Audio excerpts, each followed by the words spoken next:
We now understand the difference between privacy, anonymity, and pseudo-anonymity, which then brings us on to security. Here we can see our assets. These are the things that we care about, the things that we want to be private, like our files, our accounts, our financials, our email, and things that may relate to anonymity and our identity and not wanting association with our identity, maybe our browser history, what we download, what we post, and so on. The assets are individual to you, your personal needs.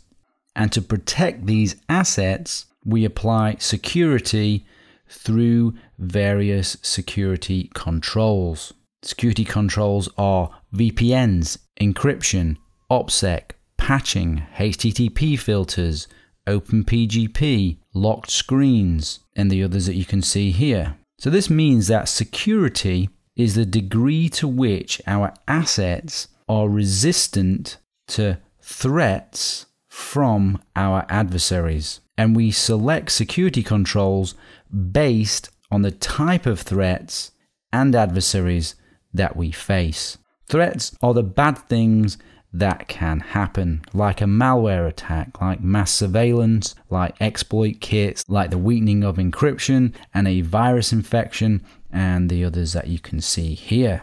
And these threats, they are enabled by our adversaries, which might be hackers, cyber criminals, nation states, oppressive regimes, and maybe something like your ex-partner if you're unlucky.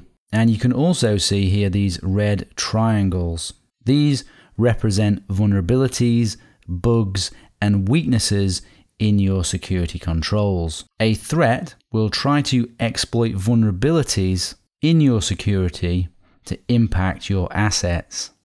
For example, malware infecting your computer through the vulnerability of being unpatched.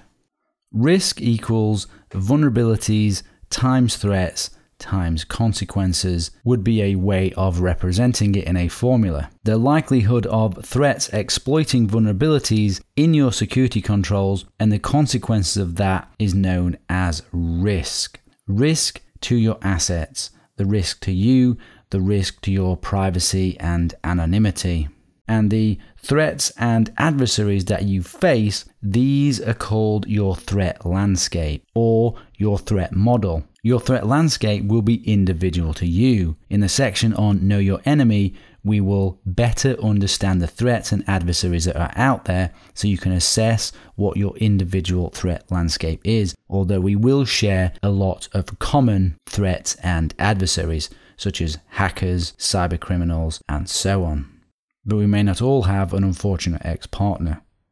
So as you can clearly see, security does absolutely not exist in isolation. There is not a one-size-fits-all solution. Your security controls should be selected based on their ability to mitigate your perceived threats and adversaries, and the consequences of that realization. For example, you might select Tor as a security control to help mitigate against mass surveillance, the threat of mass surveillance from an oppressive regime. And you might choose Tor because the consequences are high in terms of your identity. And once your identity is known, the consequences will be realized. So you must implement security controls to protect your assets, to ensure privacy and anonymity and pseudo-anonymity if you require it.